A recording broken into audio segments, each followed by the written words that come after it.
looking dapper. It's a baddie. One more time, Liverpool, the cast of Harry Potter. We're so thrilled to welcome you here, but I have to start with you, Mr. Rankin. Your birthday was yesterday. Round of applause. Don't let the Survived another year. Well, first of all, how's Comic-Con been treating you guys? I know you do these quite a bit, but how has it been for you here in Liverpool so far? It's been a busy day today. It's been great. Everyone's been really, really lovely. I get told off because I talk too much, which is why we're a bit late starting. No, we love that. We love that here. I like an actor. We had a photo shoot with me and Rupert and Chris, which was highly amusing. To me. Mark is leaving Liverpool today with the gross domestic product of rubber ducks that have ever been made. Oh, I bet. Except I'm not going today.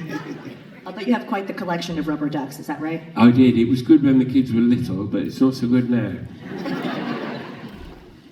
And Nick, it's my first time meeting you. I'm a big fan. How have you been enjoying Liverpool so far? Yeah, it's my first trip here that hasn't been related to football, so it's been great. Yeah, this is, you know, you really do it properly up here. Everyone in down south is so miserable and you know, full of himself. And up here, there's just a lot of smiles and a lot of joy. It's been great. It's a showbiz town, Liverpool, isn't it? Isn't it? Yeah. In its bones. Yeah. Get out of the car park here and there's just a graffiti wall of all the famous people for Liverpool. Is Jason Isaacs on it? No. You should be. Not yet. It's not in. There is a gap. Because I actually phoned up Jason and said, "Oh, let's go for dinner before, you know, the night before. Do you know any good restaurants?" And he said, "I left Liverpool when I was 11. I remember the Wimpy was really good." A lot of people here won't remember Wimpy's. So but we did find. So me and Mark, we found somewhere really posh and swanky and had a fantastic time last night. Yeah. Yeah, it was really good. Yeah. Liverpool's one of the few cities that's still left that knows how to do a Friday night.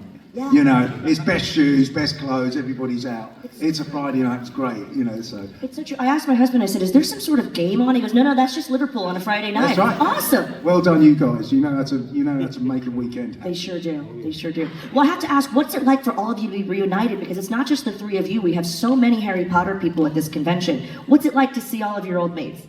Oh, it's brilliant. It's quite nice. I haven't seen my dad here for 14 years. This is more Jeremy Kyle's show than. Yeah, no, it's nice. It is really nice. I think this is the first time there's been the right kind of balance between goodies and baddies. Yeah. Yeah. Because we got you, Stavio, Hello. and he shall not be what's named, and Vanessa Feltz. and Lucius Malfoy. Yeah, that's it, yeah. Yes. Yeah, I think it should be an all-in wrestling match. I think that's I agree. tag wrestling. No sweat. Yeah. No sweat. I got youth on my side with all the gang, so you lot wouldn't stand a chance. Spite and wisdom. Beats a bad haircut, yeah. What was quite funny, and everybody's been lovely, but a lot of people have come up to me with the wands for me to sign. And I don't know if you've never seen, have you seen my wand? But No. Well, wait a minute. No, but when they made the wands, they gave me obviously, as you know, personalised. A lot of thought goes into designing your character's wands. And my wand is just an evil pointed stick. It's basically a prison shiv. So the idea that if the magic runs out, you can just stab someone. And so one of the guys, people were bringing wands in boxes. One of the guys said, "Oh, I'm sorry, I've only got the box because they wouldn't let me bring the wand in because they opened it and said it was a weapon." Goodness. You're kidding. We were in America in early days of publicity. We were in Orlando at the opening of Wizarding World or whatever it's called over there, and we were in this hotel. And this hotel had got a great big reception with a marble floor, and the wands are made of a resin, and if you drop them, they break. Yeah. And this woman had just dropped a wand on the floor. And she was in tears. She was going, "My wand, my wand." So I went over and gave her a hug. She turned around and saw who was hugging her and burst into tears again. So it didn't really work out that as a kind of. We had that on set actually, it was, as you may or may not know. So you have the props guy who's in charge of the wands, and he takes Gary, wasn't it? Gary. Yeah, Gary takes. I mean, He used to go like, come here. yeah, absolutely takes it really seriously. And it was like, so you get given for rehearsals, you're just doing this, and then they come out with these wands and make a big thing about it. And I said to Gary, it's not real. It's not a real wand. It is just a stick. You know, but he was treating it like it was a weapon, like this is a loaded weapon. And at the end of the day, you had to give it back to Gary, who locked it in a box. They had a register, like they ticked you off the list. Yeah. We've given Mark his wand, we've given Nick his wand. Helena Bonham Carter thought she was going to be able to take her wand at the end of this, you know. No. And yeah, I'm going to take my wand. And they went, yeah. Most put out, she was. Well, a friend of mine that was in the big scene at the end when we attacked Hogwarts, there was a girl I knew that was one of the supporting artists, and they gave her a wand because she was next to me, and she dropped it running down the hill, and it must have been Gary was so annoyed with her, but he gave her a stick. Punishment is a stick. Yeah, that's all you get now. You can't be trusted with it. Wow. So yeah, they treated it. They treated it very, very With the seriously. final battle, it all got very military with the wands, and there was things on the call sheet, and it said, wand drill. And we were all like, really? That's when I had my coffee. Anyway, we had to turn up, and they were all going, you do this, you do that, and right at the beginning, I made Arthur, I'm not left-handed, but I made him left-handed. So I couldn't do any of them, because I was kind of, can't do that, because you could do that. No, sorry, I've got to go and have my coffee. That's the result. You mentioned the wands and all of the props, and I'm sure they need them for all of the amazing Harry Potter worlds. We have the Warner Brothers tour here in England. We have the Orlando one. We've got, all over the world, they're doing all of these museums and wizarding worlds. What's it like to actually visit and see yourselves as a part of that? Can I just jump in on this because I found this absolutely fascinating. When we all went to the trip to Orlando, which was spectacular. I took my mum because it was her 70th birthday, so we took Maureen as my guest, which was just brilliant. And these guys wound her up brilliantly, and it was really, really fun. But I was talking to David Heyman about it, and Warner Brothers wanted to do a theme park, and JK kept saying no. No, but we're going to do this thing. No. And she turned it down flat, and she said until the only prerequisite was if you get the same design team that have done the movie to do the theme park, I'll think about it. Yeah. So they got Stuart Craig. Yeah, Stuart Craig, who's this Oscar-winning designer, to do, and his team said, "Well, I don't do theme parks. I do big movies." Well, now you're doing a theme park. So they went massively over budget and massively over schedule, because she just insisted that you're only going to do this theme park thing if you do it right. And when we got there, we were like, this is like the set, only without, But the one in Leavesden is the set. Yeah. Well, yeah. So when we go back, you go like, that was the... It actually is, yeah. We get as excited as you, I guess. Like the tables in the Great Hall at the studio tour in London, you can, if you know where to look and you look really carefully, you can still see where we were all bored senseless by the end of the day, scraping our names into the varnish on the tables. Like there was a bit like Eden. A bit like Eden. Yeah. One of the great things about the Great Hall is that the floor is stone, and that was the attention to design. It's not cardboardy; it's made of stone. So when the kids were little, all those things helped to generate their belief in where they were. So when they went in the Great Hall, they were standing, in a stone hall. Clever, really. Yeah. Hoodwinking small kids. Yeah, that's it. I have to ask, Chris, how old were you when you joined the franchise? 16. 16, and I'm sure... me and Sean Biggerstuff were sort of the older kids. Yeah. Sean he plays Oliver Wood, for people who don't know real names. Were you kind of helping the youngsters? Were you kind of the voice of reason, or were you getting them into mischief? Oh, no, I've always been quite a boring person in that sense. I was terrified of doing the wrong thing. And also in that sort of, we were in this weird age, me and Sean, where we didn't have to do, because we were over 16, we didn't have to do the schooling that the kids did. Yeah. But we were on the kids' filming schedule, so there was this whole bit of the day where we just did nothing, because the kids were in 3 hours of education every day, and it was this weird... On the day, because you stopped when you were 16, it was no longer... on the day he turned 16, the day Rupert stopped going to school. Yeah. I was like, no. So he went outside and hit golf balls with the twins. That sounds about right. So that's where he was coming from. If you ever need to find one of the twins, golf. That's the way forward. Yeah, I had the honor of interviewing Mark Williams recently, and I said, Rupert Grint's coming to Liverpool, what's he like? And he said, well, he doesn't like school.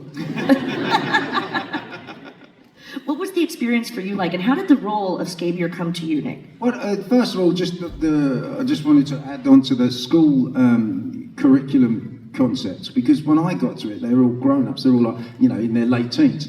So, but what was interesting is you still had this sort of time setting of, oh, we've got to stop at school. So we'd be doing a day, and it'll go, well, it's 4:30, we better just finish. I mean, this is amazing. And it was just the residual of being used to working with kids, even though the kids had grown up. The day, everything was still had that sort of mindset. So everything wasn't too stressful. Wasn't you weren't really pushed. They didn't make you work late, and they'd finish about 3-4 o'clock school hours. So I thought this is a DOS.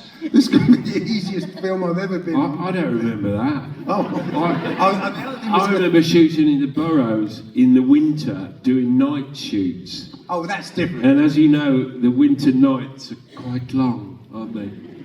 And it's all going, oh no, another 10 hours before they can't film anymore. When I was, what happened? Went to see the guys, got the gig, blah blah blah. Did all this clever stuff to sort of change the character a little bit, because in the book he's a bit more of a sort of street urchin. I made him a lot cooler, and and we sorted out the costume and made it something a bit more interesting. But which was great. But then the dates kept moving. So the dates, when I was when we started that night shoot in Burnham Beaches, the first shot I did was with when Emma disappears behind the invisibility blanket, and I was directing a movie. So I was directing a film, and the dates clashed. I mean, like you wouldn't believe, like completely clashed. So my agent phoned up and said, "Well, you're going to have to not do Potter." I'm sorry, there is a way of making this work. So I went through the schedule and found out that, oh no, all the Potter days are all night shoots. So what I'll do is I'll direct my film all day, and then I'll get in a car and go and do a night shoot for 12 hours, and then come back and direct. And at one point the schedule looked like I was going to have to do this for 3 days. So I spoke to some doctors to say, is there a way I can stay up for 3 days and 3 nights? And there isn't. And the only advice I got was a military guy said, what you need to do is stab yourself in the leg. And it releases a load of, these panic hormones, and you can stay awake for another few hours. And I'm not doing that. So I turned up the first day, and David Barron, bless him, he put his arm around me. He said, I know what you're doing. I know exactly what you're up to. We know, we're not stupid. And he put his arm around me. He said, you see all these guys here? It's massive, hundreds and hundreds of people. He said, and in about 9 months' time, they're all going to be unemployed. He said, this is the last movie. He said, we've got you back. I have a stand-in, a double that your mother couldn't tell you apart. So the first day I finished about midnight, got back about 1, carried on working. The second day, they kept me there till about 2 or 3. But they booked a hotel for me near where I was filming, and they had a car to take me there and back. And they really, really looked after me. And they didn't tell the Americans, because then I would have been canned. So they were really, really the most considerate people. So that idea, night shoots are terrible, but they really looked after me. Otherwise, I'd have been off it. So my initial experience with it was these are the most generous, kind, brilliant producers that I'd ever had anything to do with. Whenever we speak to any of the cast of Harry Potter, it does seem like everyone really looked after each other and everyone's still friends and there's a lot of camaraderie. Was it an instant chemistry when you all, we were saying backstage, a lot of you didn't do scenes together, but when you met each other, especially the Weasleys, if I can ask, was that an instant chemistry, or did that take a while for everyone to sort of gel? I think so. It's hard, I'm trying to think back now, because we didn't have... Microphone, darling. We didn't have parents for quite a while, because we started filming in September 2000, and then we filmed Platform 9 3/4, which was the first time we'd met Julie, in February. So we didn't have a mum until then. And I think then you turned up later on after that still. But yeah, I think so. Like, it's quite nice when you kind of, and it's the same when you do theatre stuff quite often. When you kind of get pushed together with a load of people that you just have to work with, you find ways to be like you have to find that kind of that shorthand to go. You don't have that sort of time to get to know each other and stuff, but you do find sort of immediate things to go. This is what we have in common. This is what we have in common, and it sort of it does gel. It works really well. But I think the family relationship was pretty accurate to what you see, really. But it's interesting, I think, when you work on movies like Harry Potter, because I get asked that a lot. You know, you're still friends with everybody, you still see everybody. It's like, but it's kind of like when you leave school, I think. You know, there's people that you are really close with, that you have so much in common with, and you speak to each other all the time, you message or catch up or whatever. And then there's people that somewhere in the middle, and there's people that just you work together for 10 years, but other than that one job that you have, you don't really share the same interests, so you just kind of drift off, and that's okay, you know. That makes sense. But, yeah.